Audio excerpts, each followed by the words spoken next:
CP. Hi Mummy Bear. How are you?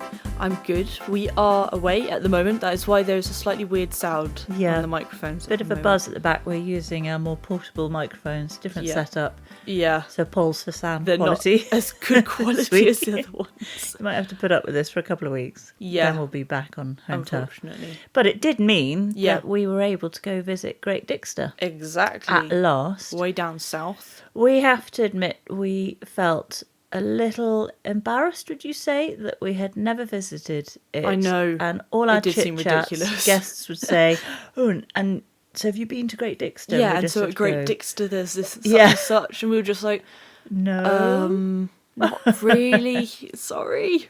Anyway, we have been and we loved it. We did. We went there. It was, oh my gosh, my favourite part was the sunken garden. That was hands down It was favourite for me as well. Utterly amazing. It was walled. It then had all these different levels of terracings, and then obviously in the centre there was a pond. Yeah. And it just looked amazing really amazing. Yeah. And those floating, they call floating soldiers? They call floating soldiers? Something like that. Yeah. Those quite sort of invasive water plants. But yeah, but look really pretty on a water surface. When I really love them. In a controlled. And the planting was utterly amazing. There's a long border which goes all the way across, where you then can kind of go into the kind of middle borders. There's kind of a whole load of gardens which are kind of, I think, kind of symmetrically cut into 4 little sections, with the middle path, and you got 4 paths going out. We went into there, but there's a long border which runs across a whole part of the garden, and it's just stunning at this time of year. We went across, I was like, what is that?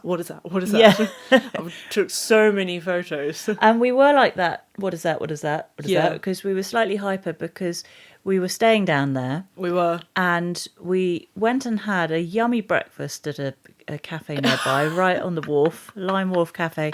Really nice cafe. We asked for 2 decaf mochas because neither of us are very good with caffeine. Really bad with caffeine. And they absolutely gave us caffeinated mocha. I don't think they were even mochas, they were caffeinated cappuccinos. It tasted like a cappuccino. And we were both buzzing, hyper. Then both at the same time had this kind of internal furnace going on where we were both so hot, but it wasn't that hot. I got a hot flush like you do in the menopause, and I was like, what is going on? I can't be in the menopause right now. Welcome, sweet pea. I was really angry about it. I was like, no, come on now, I'm a teenager. This cannot be happening. So we both left feeling a little bit ill, didn't we? We did. I had to quickly rush to the car to get a bottle of water. You were really suffering. And I barely got to look in the gift shop in the nursery at Great Dixter. And I didn't...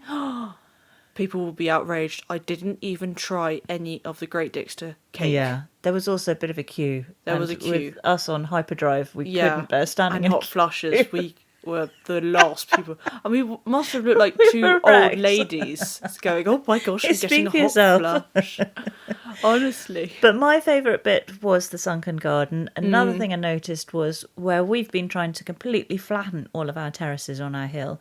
Yeah. At Great Dixter, they mound up the beds. Yeah, so exactly. To where a lot of our beds were, but we flattened because we felt sure we needed to have them completely flat. Yeah. So a lot of effort went into making it wrong on our hillside.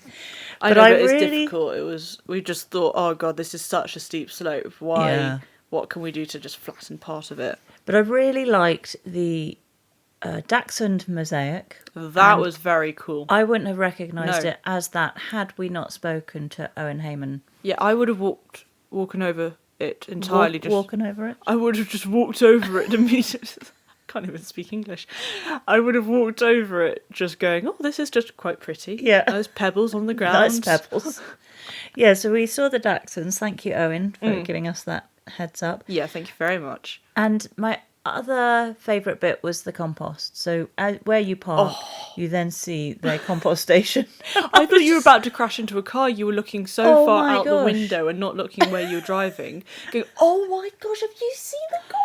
Oh, enormous and just piled high with the most beautiful black compost. It was rich. Amazing. They had like a barky one, which looked like the kind of stuff you find in a forest ground. There was like a huge, good 5 tons of that in one bay. Yeah, probably. And then in the other bay was just the blackest compost you've seen. It was the most beautiful black gold. It was, I couldn't, bit of jealousy there. Huge Anyway, amount of jealousy. Very happy to see it. We will get some photos on our Instagram, I think, at some point. I've got to be... We've organised our lives. Completely. I've actually got to be looking up some of the plants because there are a few plants where I was like, that is an amazing variety. There were some which I knew what it was. There was this scabious that I saw, which was this jet dark black with then these kind of white kind of fluff on top of it. Yeah. And I was like, oh, what on earth is this? And I knew it was a scabious. It was very obviously a scabious. But I want to know exactly the variety of it. I took a lot of photos, which I need to research, where I just had we spent a lot of time going, oh, what's this plant? What's this? I recognise this plant, but what is it? But a few that we didn't recognise. But again, I think because of our caffeine hit and us being on hyperdrive, we just couldn't focus very well on anything. But at the same time, we did have a very nice breakfast of an eggs royale. Actually, that breakfast was great. It was one of the best breakfasts ever. Yeah. It was amazing. So if you want to go to Great Dixter and you want to get your breakfast... Yeah, go there. I will put a link, actually, to that cafe because we would highly recommend it. Yeah, just make sure you get a decaf if you have hyper-reactions to caffeine. Now, Sweet Pea, we were promising to make this a shorter one because we are away from home. Honestly, but it's going to be long. Every time we finish doing our looking up, we go, right, this can be quite a short one. And it never is. It never is. We always talk and talk and talk. Well, let's stop talking. Let's get cracking with things. So first of all, some housekeeping from last week. Oh, yes. Did you have anything? I don't think so. You were wondering what it was called when you blow the husk away from the seed. Oh, yes. Sorry, that is my housekeeping. What was that? Winnowing. Winnowing. I knew it was with a W. You were very close. Willowing, but you it's had not quite willowing, the same. didn't you? It's winnowing. Yeah. Okie dokes. Now, I'm still working on the name of this segment. I was calling it Gardening News, but wasn't happy with that. I'm going to go with Nature News. Nature News. I like that. Okay. Good bit of alliteration. So I have some nature news for you, Sweet Pea. Cool. So you know we talked with Martin Dawn, that natural history filmmaker. Of course. He was on our recent chit-chat, episode 39. Yeah, really cool chat. Nice guy. Talked about wildlife bridges, didn't we? Yeah, yes, that were created by hunters actually just to get wildlife across so that they wouldn't have to restock up the nature to hunt. I mean, that's quite specific about France, I think, wasn't it? I think Belgium as well. Europe. But generally, wildlife bridges would be a good idea, and we could really do with introducing them to the UK. Yeah. Well, news from the US. So in California, they're building the world's largest bridge over the 101 freeway. Oh, okay. And it's called the Wallace-Annenberg Wildlife Crossing, and it's a $92 million project. Whoa, that's a lot of money. Designed to help the local wildlife safely cross it's a 10-lane. I mean, you know their highways are huge in the US. I remember Grandad said about 14 lanes or whatever. Well, yeah, so this is a 10-lane highway, but it will create a crucial link between the fragmented habitats that the highways have caused. Yeah. So basically all those isolated animal populations will be reunited, and they need to be because they've been fragmented, you're getting smaller gene pools because there's smaller choice of animals to reproduce with. Oh my gosh, we're doing this in biology, how they can be separated into different spaces, then get completely different characteristics, mutations, which means they then can no longer breed together. Yeah. It's like with the black bear, polar bears and grizzly bears. They're all kind of... some are from the same genus, but they're so different now because they were separated by ice age and stuff kind of like that, ice glaciers. Oh, okay. That they were never able to come back together, and so they're very different now. Oh, right, interesting. So Thanks. I did know about that. So cool. So a lot of these animals are getting birth defects, which is rather sad. So the sorts of animals they're talking about are the mountain lion, of course. Oh, and gross. then bobcats, deer, all those sorts of things. Crikey. But the article that I'll link on our website, notjustgarden.co.uk, sure is. It says the overpass is going to be 200 feet by 165 feet, which in metres is around 60 metres by 50 metres. So it's really massive. And it rises up nearly 22 feet. Wowzers, so this is a huge project. And it was first proposed 30 years ago. Oh, wow, But okay. they're hoping to have, and they started construction in 2022, but they're hoping to have it completed by next year. So that'd be very interesting to see when it's created. That would be very interesting, yeah. As I say, I'll put a link on so you can see the progress on our website. Great. Now, Sweet Pea, I'm no advocate for taking recreational drugs, No. as you know. No. But you may change your mind after hearing this next bit. Oh, no. Why? That's the worst fun fact. Okay, tell me. Researchers at Emory University have discovered that psilocin, a chemical produced when psilocybin, the active ingredient in psychedelic mushrooms, Oh my God. is consumed, it may help slow aging and extend life. So the study published in Nature Partner Journal's Aging found that psilocin increased the lifespan of human skin and lung cells by more than 50%. And in a separate study with mice, those treated with regular doses of psilocybin lived about 30% longer than untreated mice. Oh my And the treated mice gosh. also showed signs of better physical health, including improved sort of fur condition and hair regrowth and that kind of thing.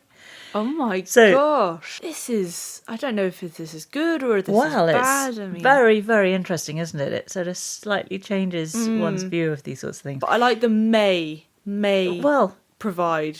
wouldn't it be Better. great if it does? Because let's Yeah. get some magic mushrooms around. That's what I can say.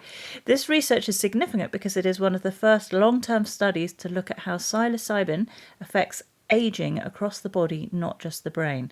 The study suggests that psilocybin reduces oxidative stress, helps repair DNA, and preserves telomere structures at the end of chromosomes that protect against aging-related diseases like cancer and heart disease. Yes. So I think we need to change our view of magic mushrooms. Yeah. As I say, I'll put a link on our website. Very interesting reading. Very, very interesting. And finally, this is a rather nice little article. On the 4th of May in 2016, the Mainichi Shimbunshi newspaper in Japan Yeah. published a green edition for Greenery Day. Oh, yeah. And the special edition was dedicated to environmental news. Yeah. And it was printed on 100% biodegradable paper with plant-based ink and Wow. had seeds embedded in it so that readers could plant it after reading. So it came with instructions which said, No when you way. finish reading, shred this up, bury it in some soil, water it, and they were seeds for pollinator attracting flowers and herbs for eating. Isn't that a absolutely lovely idea? brilliant? Yeah. I would love to get a newspaper and then just chuck it on the ground, water it for a bit, and a load of seeds just started growing. Would you read the newspaper though? I would so read the newspaper. I don't think you would. No, I'd probably just buy it just to chuck on the ground. So just buy a packet of seeds. yeah, probably. That is my favourite one. I love that one. It's lovely, isn't it? Lovely story. Really cool. So any plant fun facts, Sweet Pea? Well, I'm going to say because we are away at the moment, I very proudly forgot my fun fact book. So I had to go onto Dr. Google and look on there and found some fun facts, which actually I think are very, very cool. So they're a bit weird, but I think they're very interesting and it's just good to throw that out at a dinner party, I'd say. Well, let's hear them then. So, you know how when squashes, cucumbers, they all kind of bring out these kind of long twines, grapevines, they kind of... tendrils. The tendrils, Yeah. and they curl around and you watch them make a perfect coil. That lovely spiral. Exactly. That is called, just for your information, FYI, is called thigmotropism. Right. So that is the scientific word of when it kind of finds something and kind of latches on and uses all the sensitive kind of Yeah, because it kind of cells. reaches out, doesn't Yeah, it? it does. To find something to hold on to. Feels around Yeah. with their tips. So I just thought that was quite interesting. That is. Thank you. Then the world's smallest flower is the watermeal, which measures just 0.1 millimeters across. Teeny, 0.1. tiny. What's it called? A watermeal. So do look that up. How amazing. I can't even imagine how small I know. that is. Like, and Like if what you'd said a pollinates- millimetre, I would have been shocked. Yeah. And what pollinates it? That's such good... Well, that is a... this is the sort of question you should be able to answer. In fact, can we put that housekeeping? Because I'd like to know that. The great thing about chatting with you is that I then bounce questions off you. So now that's the only way I've thought of that question. Right. Well, could you find out what pollinates it? Okay. And also, where does it exist? Okay, what pollinates it? Absolutely. And where does it exist, Sweet Pea? Okay, gotcha. Then, the last one, which I think Yeah. is very pretty, and also, craw blimey, do you need to find some money somewhere for this? The most expensive flower is the Juliet rose.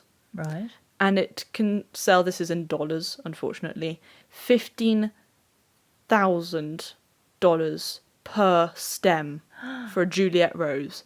Wow. And it's so expensive due to the combination of factors, including its unique kind of breeding process, rarity, and high demand, particularly for special events, because it is utterly gorgeous. It's that really peachy, creamy yellow colour, but it's kind of double. You know, it's like our rose on the dining terrace. Yeah. You know, that really double one, the pinky one. Yeah. It's like that, but with proper peachy tones. It's stunning.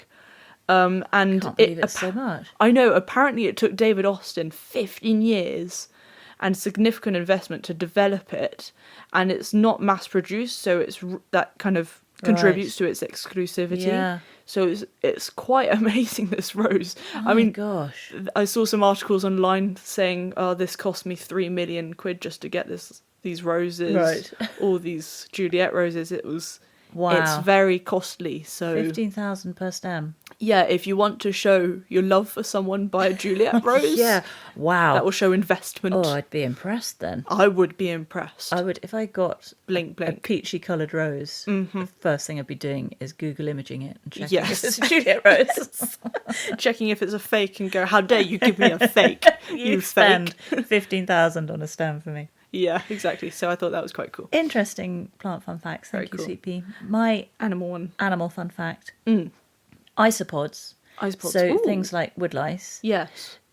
You know how we've talked about plants that can remove heavy metals from the the earth. Yeah, there have been a few things on Gardener's World about it. Yeah. Well, so isopods, so things like woodlice, can live on very polluted ground, and whilst they're feeding on the detritus, they can remove heavy metals as well. Oh. Heavy metals such as cadmium, arsenic and lead. Oh, arsenic's good. And they ionise it, so they prevent the metal ions leaching into groundwater. That is very, Isn't very cool. that cool? I love that. Next time you see woodlice around the place, go, don't think, love you, mate. That's a pest. That's a helpful little being to have about you. I mean, I do find them quite cute. Yeah, I mean, come on sweet. now. Look Who how doesn't cute they are. like They a roll woodlice? up into a teeny tiny ball. All right, Sweet Pea, let's have a look at this episode. I think so. So this is Gardener's World 2025, episode 18 recap. Off we go. We're back at Longmeadow this week, been away for a couple of weeks. It's quite nice to come back to Longmeadow. It is, I always isn't like it. With Monty and Ned, and there's some lovely warm shots of Monty's Very flowers. And we see him absolutely drowning a pot. Absolutely, like completely drowning the pot, watering loads of stuff in containers, because there's been a lot of suffering in the Longmeadow garden because of all of the drought, and I mean this hot weather is, ooh la la, and it's amazing. a garden that's used to being pretty damp and getting quite soggy. Flooded. It gets a lot of flooding. Exactly. It was interesting about the hornbeam bulls. Those that were in shade. The sun really suffered, and those in shade absolutely fine. Yeah, so I thought that's that's very interesting. It shows that even dry shade can be really all right for plants. It's important to have your trees, isn't it? That's what we're trying to do, is create lots of shade on our very exposed hill. Exactly. But our trees are growing very tall. They are. And I found some walnut trees actually the other day, which had self-seeded around the garden. I thought, great, you guys can be there, very happy. We keep any tree that self-seeds. We keep those on the hill. We don't care. Not near the house, but on the hill, that's fine. Yeah, exactly. And his clematis was doing really well as well, wasn't Clematis was good. Wasn't it? The dahlias had held back in flowering, unfortunately. Well, and that was reassuring because ours have as well. Yeah. And a lot of things have held back from flowering, and I thought it would just be a lost cause, but there's hope yet, I think. Exactly, so that's all good. Hemerocallis, of course, are fine. I was just like, of course, they are brilliant. And, of course, the yew balls were not particularly loving it either. Yeah. So that was sad. And then Monty goes over to his veg garden. Mm-hmm. And did you see how, when he was talking to the camera, Ned was being harassed by a fly? No, I didn't see that. Of course, because we're away from home, Hobbsy is with Auntie Irene. Yes, she happens to be Swiss. She happens to be Swiss. That was not us just trying to find the only Swiss dog walker. And Hobbsy loves her very much. Yeah, she does. She does dog training. But we miss her a lot. And seeing Ned being harassed by that fly and trying to eat it was just, made me think of Hobbsy. Oh, we do love our baby. Anyways, in the veg garden, he was talking about what has worked, what hasn't worked, what's been like, oh my god, this is too hot. Yeah. So the Florence fennel, he had to water because once it bolts, not very good and you can't get it back. outdoor tomatoes were loving it. So have mine. Mine have been like, oh my gosh, lady, this is great. The broad beans. Now, we never do broad beans in summer. No. Because for us, they're a winter crop. Very kind much of so. A late winter, very, very early spring crop. Because they do just love the cold for some reason. So he's got his out, and his aren't liking the drought whatsoever. So large pods, big beans, but kind of very meaty.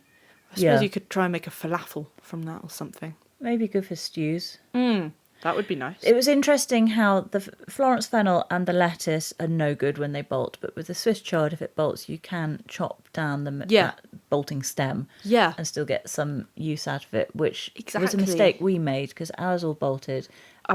Yes, they have. But at the same time, I am trying to collect the seed because... Yeah, sure. Well, you've got to do something with the seeds. But only because we have very few rainbow chard seeds left. Yeah. So I am harvesting it. And I harvested the broccoli, the kind of purple stem broccoli, the other day, which is looking great. Good.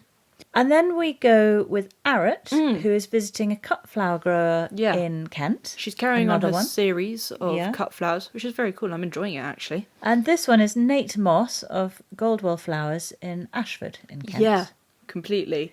And his area is full of this is what I really liked, because usually you go to cut flowers and it's like dahlias or kind of your normal cut flowers that you'd have. And he added in wildflowers, loads of... I mean, he had the sweet peas, he had the dahlias, he had the snapdragons, he had the cosmos, but he then had the corncockle, the native blue salvias, and huge wild meadows. He had willow herb, rose bay willow herb, and privet. So he had all of these kind of extra things, which I think make a bouquet in floristry just that extra oomph. Well, absolutely. What he's trying to achieve is to grow a cutting meadow with less input from him. Yeah. And then we see that beautiful meadow. And that was from a lawn. It was a lawn only a couple of years ago, so that's transformed over the last 2 years. Yeah, which shows that it doesn't have to be really, really hard to create a meadow, because some people can make creating a meadow very tedious, almost like it's harder than a border.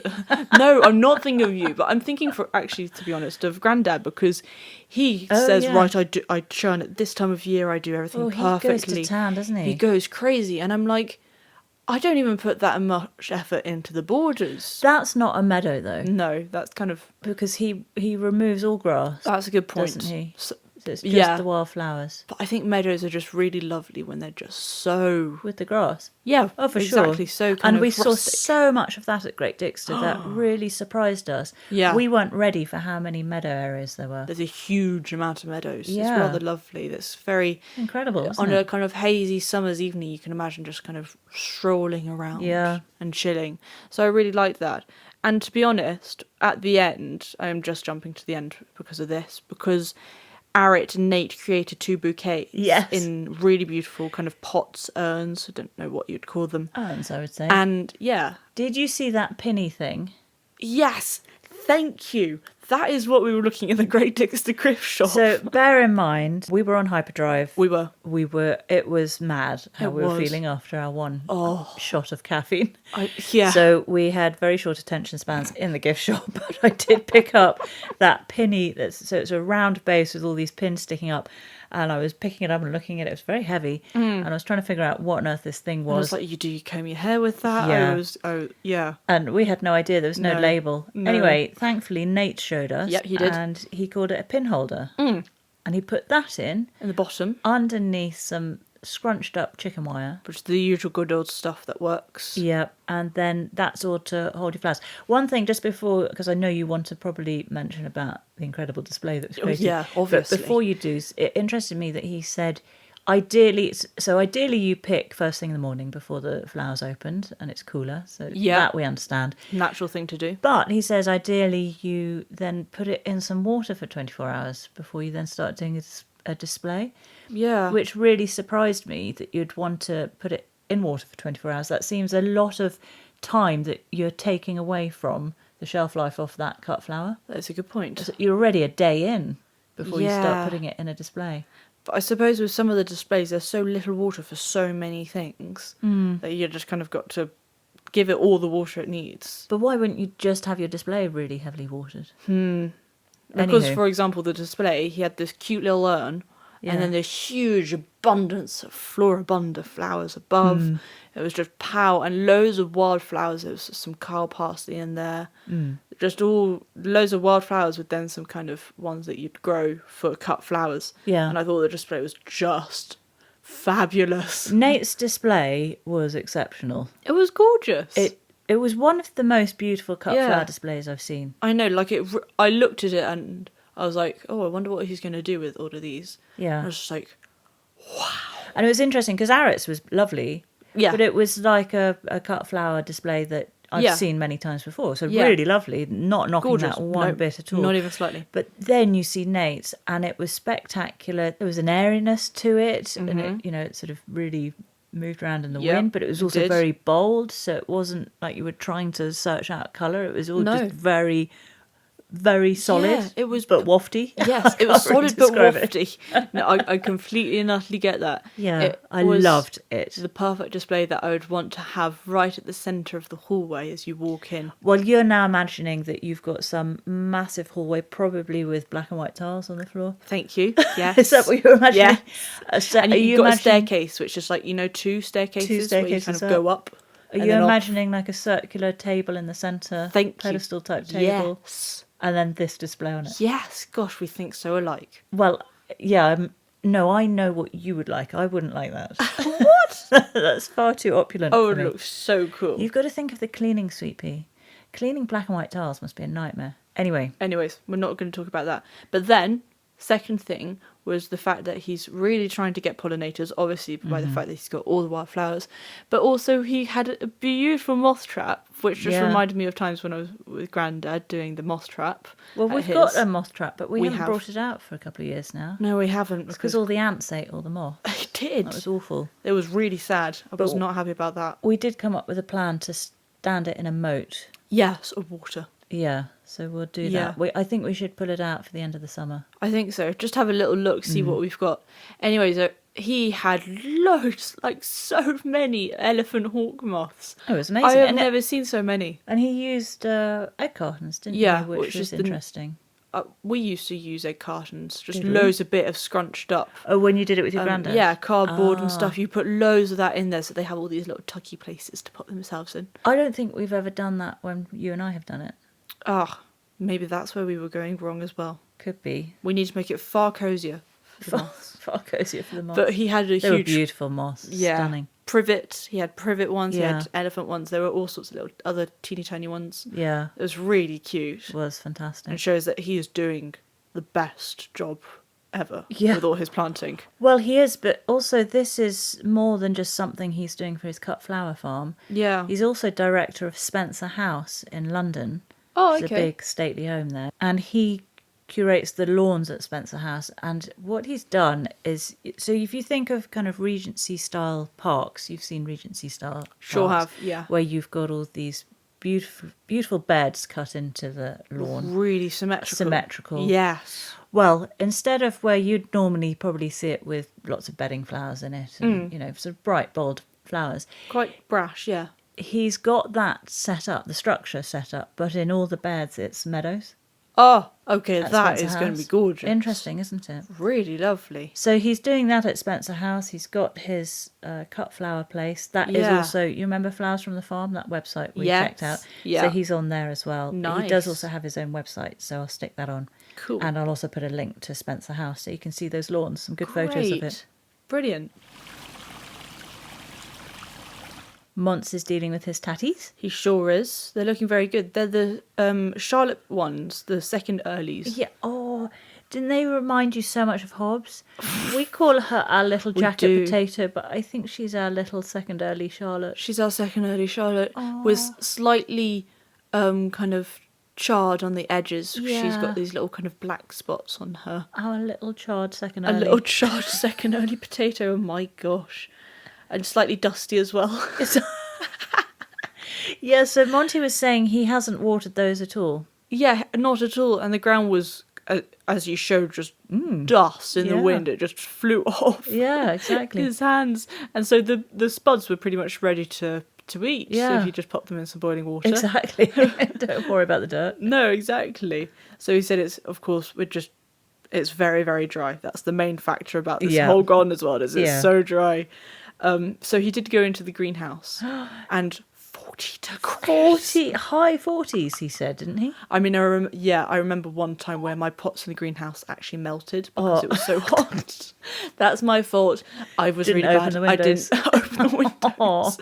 So that was a bad time. But his was very, very hot, and obviously all the Mediterranean plants were just the cucumbers were loving the heat. Did you see the cucumbers? He said as long as you water them, they can handle all that heat. Yeah, but they were amazing. They were really, really good. So the cucumbers looked great. So did the squashes. Squashes had really gone for it. He just had to cut them a bit. Yeah, I would really struggle with this situation where he said you basically want to leave 3 fruit on per plant. And so once you leave all the flowers until you see the 3 strongest, and then you cut all the others off. Oh, that would kill me. That would kill me. I would be interested to know. So you remember Mags and Mon, who were on our chit-chat? Yes. Well, they had that attitude of just cram everything in, so they didn't thin out their carrots, for example, and they all survived perfectly fine. Very good, just like Spaceman. Bit wonky, but all fine. I would be interested to know how they do their squashes. I'd like to get some advice from some allotmenteers on that. Yes. Because are they all cutting off their flowers like Monty? Or are they just leaving it and going for it go?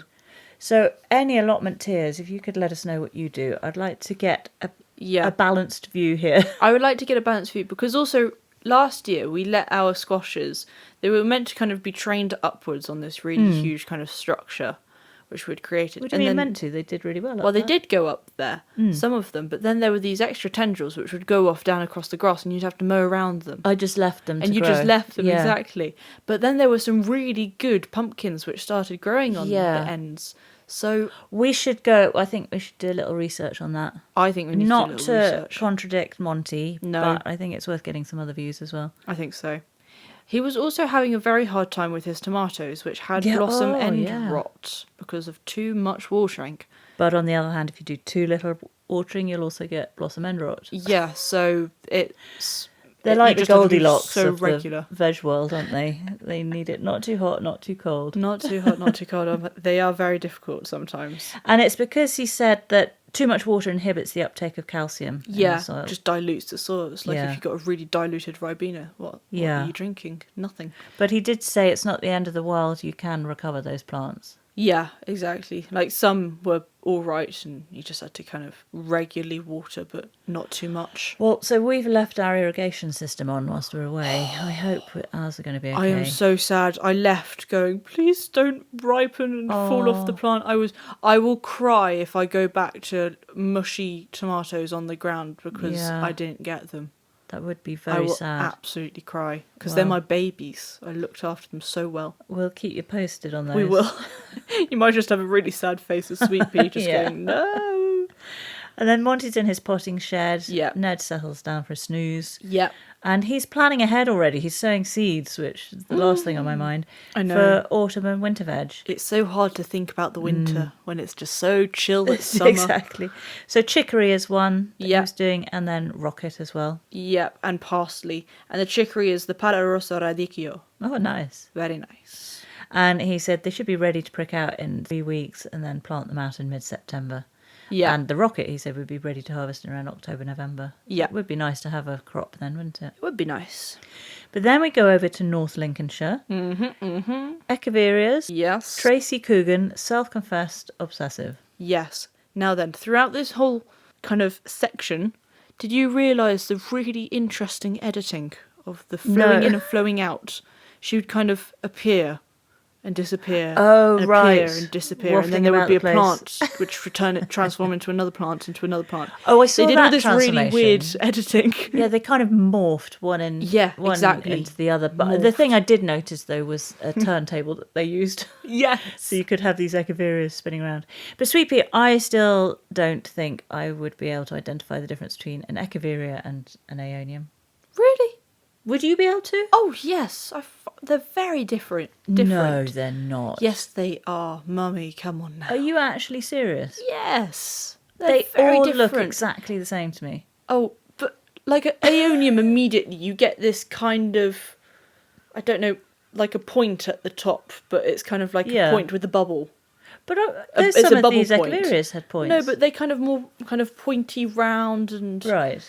I don't know. They're very different, and also aeoniums. They usually they can have more of a long stem to them. But then Tracy even showed that one. There was one. Well, okay. I don't have a trained enough eye. I need some lessons from Aeonium Melly and Tracy Coogan. Yeah. Her greenhouse was completely immaculate. Oh my gosh, the beautiful. way she had every pot in a perfect line, it looked like it was AI. It was so perfect. And it was really, really pretty. The whole thing was just gorgeous. Beautiful greenhouses, really, wooden. I know, they were so just clean, pristine. Yeah. Not a pot out of place. This is her life. Clearly. It was, yeah. And so she showed all sorts of different shapes and forms of echeverias. There were cabbage ones, hairy ones, etc. And then she showed us a whole load of different varieties. So she had this echeveria Pullidonis, which had bright yellow flowers, very pretty. There was an echeveria Meadow, which had the wavy lines. She stroked it. Very nice. She says that leaf propagation is actually really easy to do. 50-50 grit and compost. Just pop a leaf on there. Just chunky on it. One. Just stick it on the top. And then the roots come, and then you can start watering. Do not water beforehand. Yeah. Which, I mean, how easy peasy is that? They do seem exceptionally low maintenance, don't they? They're so easy. I might try. I think I have an echeveria, actually. Well, yes, I couldn't tell you. It might be an aeonium. No. I bought you one or the other. Oh my gosh, you're not going to let it go, are you? No. Anyways, leaf propagation is to be done in spring, apparently. So that's the time to do it, like with most seeds, actually. There was then an echeveria raindrop variety. Oh, yeah, I mean, come interesting, on now. That was very cool. Yeah. That was really, really cool. You do love them, don't you? I find them so interesting. They do like a bright, sunny position with a bit of afternoon shade. Now, your room that you're going to be in for university has 2 big windowsills. And it's sunny. Yes. Sunny windowsills. Oh my gosh. Are you just going to be lining it with echeverias? I am, because when we went there, I made sure to check the depth of the windowsill to make sure how many pots I could get on one windowsill. It is going to be crammed with seedlings. Oh my gosh! And tomato plants to move as well. In your little pad. It's going to be a jungle. It's going to be amazing. Then there was the Echeveria skinneri, which you, of course, were like, that looks like an aeonium, but it really doesn't. It looks nothing like it, but it's very cute. It's very thin, tall, with a little kind of thing on top. Yeah, what would you call it? A kind of rosette on top. Oh yeah, I would say. Good word. Just call it that. You can only kill them by overwatering, so that makes life even easier. Or keeping them out in a frost. Yeah, or keeping them out in a frost. Exactly. So there's a lot of walking them back and forth. And again, you remember with Aeonium Melly, years ago she lost all her aeoniums. So sad. Because the heating system in her greenhouse went. Oh, I mean, that is awful. And so that, that's quite high maintenance. You've got to walk these things around the place. Yeah, and have a heated greenhouse. It's just why you just, like me, have them in your apartment. And then she talked a bit about hybridizing. Yes. Which I would have thought would take forever to hybridize, since you're doing it from seed, hybridizing between 2 plants. So she did it between an Echeveria Shaviana peregrina and Echeveria cuspidata. And she had this really cute little plant at the end. I do wonder how old that was, because that was a fairly substantial. I mean, it's not huge, but it was a good size. Yeah. It was a decent size. Yeah. But I can imagine from seed that would take a long time. And then finally, she showed this Echeveria linguus, and I was like, finally, someone has found the plant that I've been trying to figure out what it has been. We saw it when we walked around a garden. And it was in the mini little nursery, and I was like, what on earth is this plant? Oh, yes. So it had this kind of ruddy tinge, glaucous colour. It was kind of all kind of knobbly and gnarly, and I was like, this is just far too cool to be real. And I didn't know they didn't have a label, did they? No, and I didn't know it was an Echeveria, because it looks nothing. Okay, that one looks nothing like an Echeveria. Right. Because it hasn't got any points. It's just mad. So it could have been an aeonium. No. Stop it. But I had no idea what it was. I just knew it was a succulent of some kind. And so it's the Echeveria linguus. Wow. It's like, yes, that is what I really, really Small want world. to get. The plant world. Anyways, do you want to hear some just interesting stuff about echeverias? Yeah, hit me with it. Just some good old fun facts. So, echeverias can change colour based on temperature, light, and watering schedules. Mm-hmm. So they can go really intense, kind of deep reds, purples when they have a huge amount of sunlight. That's to protect them from UV rays. Oh. So if you want a slightly darker one, really intense sunlight. Wow, that's interesting. Go for it. And I hope I say this not correctly. Atanasio Echeverria y Godoy was a Mexican botanical artist and explorer, and that is after whom the genus Echeveria was named, of course. He did a huge amount of stuff, and he contributed a huge amount to the field of botany in the 18th and 19th centuries. Mm-hmm. Then, you might have noticed that on echeverias, quite a lot of succulents, and actually some fruit, there's almost this kind of farina on the outside, this kind of dusty coat that you would call. And it makes succulents especially look slightly kind of fluorescent in the dark. It's quite beautiful, kind of almost pastel but fluorescent at the same time, if you know what I mean. And that's the farina coating, and it's powdery wax. It's this epicuticular. Right. Crikey, that's a very difficult word to say. Wax on the outside coating, and that protects from harsh rays, but also can create a more disease-resistant and deter any pests. Plants, so it's really, really good for them. And actually this farina is made up of little tiny crystals. So it's I thought you were going to say hairs. No, it's little tiny crystals. Right. And this is what is very differentiating between fuzzy and farina. Right. So farina is that dusty stuff that you can kind of take off. You can take off. Yes. So you don't really want to touch too much because it's obviously protecting. It's serving a purpose. The fruit or the succulent. But fuzzy is kind of you can't really take it off. That's kind of a fuzz on a plant. It's like like the lamb's little hairs. Exactly. It's like fuzziness, and it can get really short. Obviously, like we have a slight fuzz on our skin. Yeah. Etc.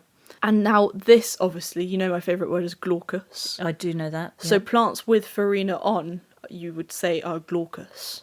That is kind of where you use causing the glaucousness. Plants with farina are glaucous. You would name them glaucous. So that is if you want to use the word glaucous correctly, like I should be doing, rather than just for anything with a blue tinge. Exactly. Glaucous is when they have farina on them. Got it. So I thought that was quite interesting. Well, thank you. It's been a nice little education. Well, Tracy has a website called eastoftecheveria.co.uk. I'll put a link to it on our website. Cool stuff. And she sells her echeverias online. So if you do want to get any of Tracy's immaculate plants, then you can head over to her website. And she's also at various shows through the seasons. Yes. The last one she was at was the National Gardening and Outdoor Living Show, which was just this weekend gone. Ooh. And the next one she'll be at is the Rutland Flower Show in mid-August. Great. Well, I think I know where I'm going to be getting my echeverias for my windowsill. The Rutland Flower Show. Sure are. Sure are. Sure am. I love you. Yeah, what? Oh, are you doing the thing that I destroyed you with the other day? I love you. Well, I love you. Yes. You. Which type of you? All of you. All of you. You and you. You and you. Okay. Monty. Hope someone gets the pun. He's got his loppers and he's just checking out his yew hedges. He has. Yes. And he's cutting the sides nice and tight to encourage lateral growth. Yeah. And he said the harder you cut it, the denser it'll grow, which I think we know that, don't we? Exactly. And the good old thing of you must be able to balance a cup of tea on the top. Saucer. I think that's the most important crash test. Balancing a cup of tea on the top. And the best time to be cutting it is August and November. Yeah. I think he said. Yep. But then we go over to Jamie Butterworth. Yes. And he's been busy moving Monty's show garden, the dog show garden, from Chelsea to Battersea Dogs and Cats Home. We don't usually get the behind the scenes of afterwards. We get the whole kind of Chelsea, RHS, all the kind of the show gardens. But we don't not see where they go afterwards. To their legacy. I would really love to see more of this sort of thing. I would as well. Because then you see it actually in place. And as they say, there were a few things they had to adapt. So. Yeah. It's all well and good having a show garden, but how's it going to be in practice? Exactly. So Jamie shows all the trees and hard landscaping that's gone in, and now they're ready to plant up. Yeah, they are. And it was interesting seeing that it was originally this artificial grass patch. Yeah. Transforming into this really beautiful space for the doggies. Exactly. I got really... There are 2 sections on this where I got really quite emotional. You did. I came down after watching it and you just in floods of tears. Yeah, I really was moved by 2 of them. So this one, because you see those dogs. Yeah. It also again reminded me of Hobbs because she's a rescue, and when we first got her, she was frightened, mentally struggling. She was so mentally struggling, so bad because she was beaten so heavily by her previous owners. She didn't trust anybody. So she's got all the scars on her legs and her nose. She's got all these scars, and she had quite a nasty bit ripped out of her front leg. She did, front which arm. was kind of weirdly placed back on. Yeah, well, nothing was done to it, so it was just hanging off when they found her. But so it really made me think of Hobbs and seeing these other doggies who've been through the mill. And goodness me. So Jamie was talking to Dawn Richards, who's Battersea's lead horticulturalist, and she was explaining how shelter life for the doggies can be quite one-dimensional. Yeah. And the garden will just basically bring them closer to nature. Yeah.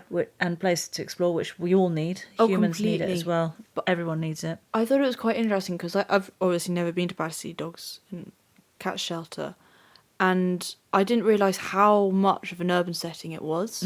I thought there was going to be a bit more greenery around, but there were trains, there were planes, there was everything right next door. Yeah, concrete jungle. And which is why it was so important to add really proper thick screening as much as possible to make sure the dogs felt like they were in a kind of safe haven almost. Absolutely. So we then see Jasper exploring, and he's a bit more confident, and he was meandering through everything, smelling stuff. Because they put lots of sensual plants in there, oregano, for example. Yep.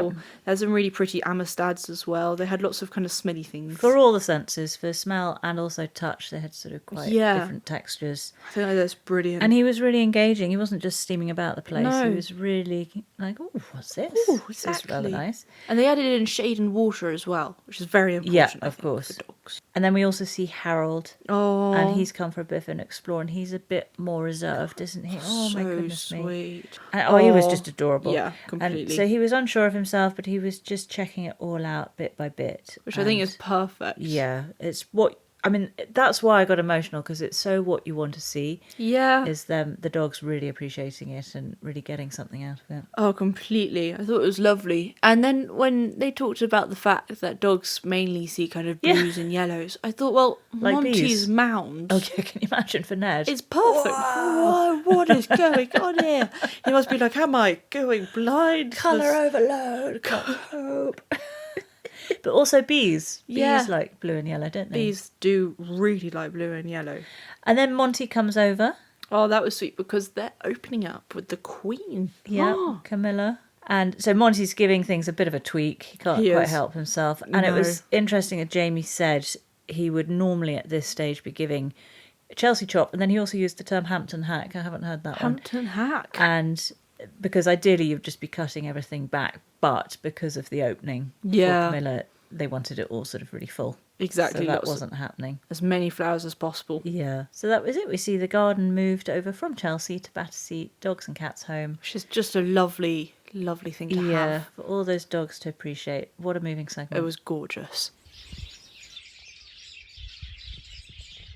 Monty's with his species roses. He's got a bed full of them. He said they're really quite dominating. And so he's chopping back and... really hacking back oldest growth. Yeah, so he's taking all the old bits out, leaving the new growth. Yeah, exactly. And then we go to Your Gardens, which we haven't been to in forever. I know. We love the Your Gardens, They're really gorgeous sections because it's so lovely to see what people kind of create. And this one was quite unusual. It seemed to be more professionally filmed rather than just me with my iPhone. Yeah, exactly, jiggling around the place.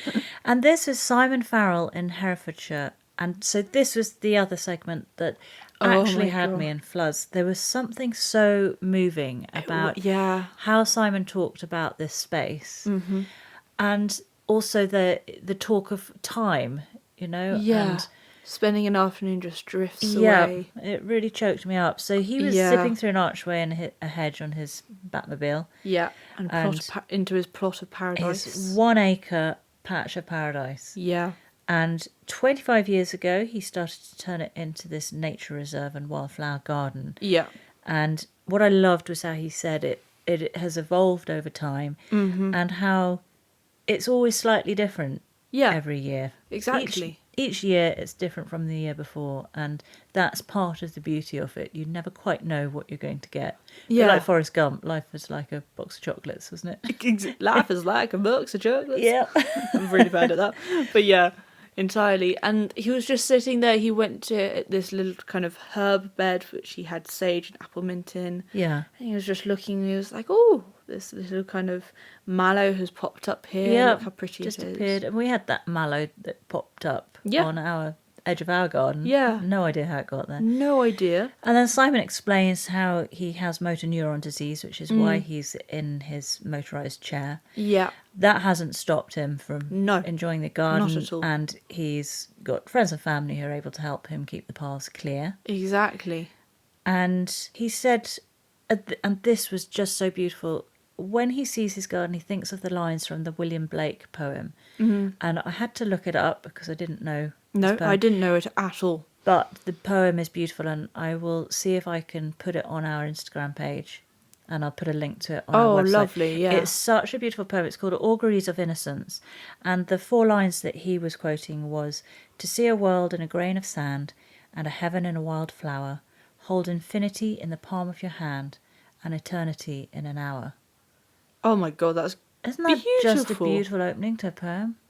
That is just stunning. Yeah. Wow, I'd like to read the rest of that poem, actually. Yeah, so him saying those lines and seeing his meadow and seeing him, this was a perfect storm of emotion. I know. For Mutterbear. Completely. It was so poetically done. It was like those kind of films where you kind of see the childhood of someone, and then when they're kind of older and they're kind of reminiscing. Yeah. And they're just kind of in kind of beautiful meadows and kind of looking out to the hills and just kind of smiling. Yeah. And I was just like, oh my gosh, this is just going to make me cry. It made me so tearful. And he mentions that, doesn't he? Just how he can while away an afternoon before you know it, the afternoon's gone. Yeah, exactly. He was just by the pond. That space. Just gorgeous. Oh, so the pond in his wildlife garden as well, which we all know is so essential.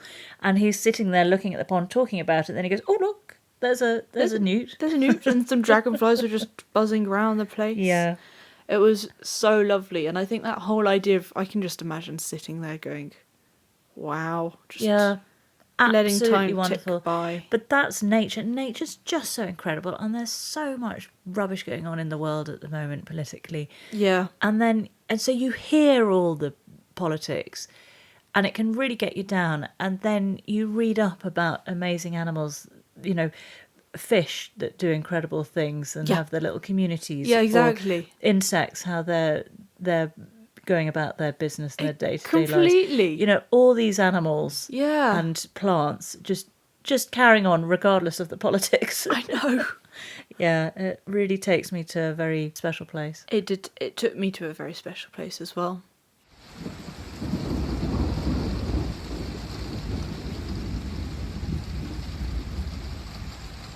Monty's at his mock orange, the Philadelphus. Yeah. Taking some cuttings. Yep, like he does a lot of cuttings from that. Quite easy to do. They're kind of semi-hard, and he showed some from previous years, and they're looking absolutely amazing. Looking great. I know. And then we're to jobs for the weekend. Yes. Feed containers, provide water for wildlife, and cut back dead foliage. Yes, all very important things to do. So, Sweet Pea, your favourite plant from this episode? Was the Echeveria linguis, the one which I said I couldn't find, and I now found, and so it's very, very good. You've now ID'd it. I have ID'd it. That's going on your windowsill. It is. I'm going to actually get it from her. Yeah, okay. Tracy, you'll be getting a call. You're getting a call from me. Well, mine was Monty's heleniums, which were at the very, very end. But they were in the opening shots. I just immediately straight into the programme. There they were, and I was thinking, flower power. Wow, love those. And then there was no mention of them, and then right at the end there they were. So they're called Scions Early. Yes, and really beautiful amber orange. So thank you, Gardeners World, for just focusing in on that at the end, because they were gorgeous. They were gorgeous. And then your top takeaway? Was right from the end. It was Simon just talking about time ticking by, sitting by a pond. Mine too. I just thought, is there a happier place to be in this world than that? Exactly. I don't think there is. And so it was my top takeaway as well. Also, oh my gosh, so I think that moved the whole country. I'm sure it would have, for sure. Well, now let's have a look at next week. Yes, we're with Adam, aren't we? We are. I'm going to have to caveat these with a little heads up, though, because they aren't always accurate, these little synopses of the following week. Because, I don't know if you remember, but last week I said, and I'll quote this, a couple in Cambridge whose garden's centrepiece is a stunning 18th century windmill. Yeah. We didn't see that, did we? No. Where was that? It wasn't. Yeah, exactly. It was not there. We did not see that. There's my point, Sweet Pea.